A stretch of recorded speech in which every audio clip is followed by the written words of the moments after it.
সারা দেশেই এই operation devil হান্টের খবর আমরা আপনাদেরকে জানাচ্ছি। এই মুহূর্তে আমরা যাব রংপুরে, সেখানে আছেন আমাদের সহকর্মী শাহরিয়ার মিম।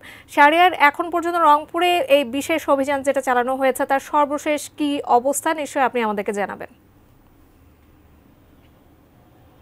জাকিয়া, আপনাকে ধন্যবাদ।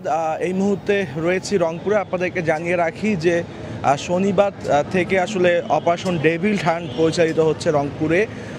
আপনাদেরকে জানিয়ে রাখি যে শনিবার রংপুর বিভাগে গ্রেপ্তার হয়েছে এই ডেভিল হান্ট অভিযানে 19 জন, এবং জানিয়ে রাখি যে গতকালকে রাত থেকে এখন অবধি রংপুর জেলায় অর্থাৎ রংপুর মেট্রোপলিটন এলাকায় কিন্তু গ্রেপ্তার হয়েছে 4 জন। তাদের মধ্যে বেশিরভাগই রয়েছে বৈষম্য বিরোধী ছাত্র আন্দোলনে হত্যা মামলা আসামি রয়েছে, বিভিন্ন নাশকতার পরিকল্পনার যারা আসলে আসামি রয়েছেন, এবং সবথেকে বড় কথা যারা দেশকে যারা আসলে নাশকতার মধ্যে ফেলাতে যাচ্ছেন তাদেরকেই মূলত আসলে তাদেরকে কিন্তু এই অপারেশন ডেভিল হান্টের মাধ্যমে তাদেরকে কিন্তু গ্রেপ্তার করা হচ্ছে। এবং একটি তথ্য আপনাদেরকে জানিয়ে রাখি যে গতকাল যে 4 জনকে আসলে গ্রেপ্তার করা হয়েছে তার মধ্যে আমরা ছাত্রলীগের নেতাকে, নিষিদ্ধ ছাত্রলীগের নেতাকে দেখতে পেরেছি। অ্যান্টিব্যাকটেরিয়াল অ্যাডিটিভ যুক্ত সেরা ওয়াটার ট্যাঙ্ক বিশুদ্ধ পানিতে ব্যাকটেরিয়া জন্মাতে দেয় না।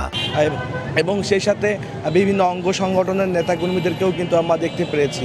আর কি তথ্য আপনাদেরকে জানিয়ে রাখি যে রংপুর মেট্রোপলিটন পুলিশের পক্ষ থেকে এবং জেলা পুলিশের পক্ষ থেকে জানানো হচ্ছে যে দেশের আইন শৃঙ্খলা পরিস্থিতি অর্থাৎ রংপুরের আইন শৃঙ্খলা পরিস্থিতি যারা আসলে অস্বাভাবিক করার চেষ্টা করবেন তাদেরকে কোনো ক্রমেই ছাড় দেওয়া হবে না, তাদেরকে শক্ত হাতে দমন করা হবে, এমনটাই কিন্তু পুলিশ প্রশাসনের পক্ষ থেকে বা যৌথ বাহিনী অন্যান্য যে আইন শৃঙ্খলা বাহিনী রয়েছেন তারা কিন্তু এই কথা বলছেন।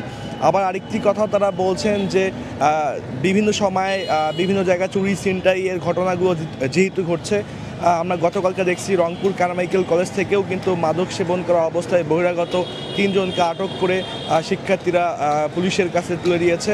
এমন বিভিন্ন জায়গায় চুরি ছিনতাই ঘটনা ঘটছে, সেই চোর এবং ছিনতাইকারীদেরকেও কিন্তু আইন শৃঙ্খলা বাহিনী কিন্তু ধরছে। সব কিছু মিলে রংপুর থেকে অপারেশন ডেভিল হান্টের এই ছিল আমার কাছে সর্বশেষ। জাকিয়া।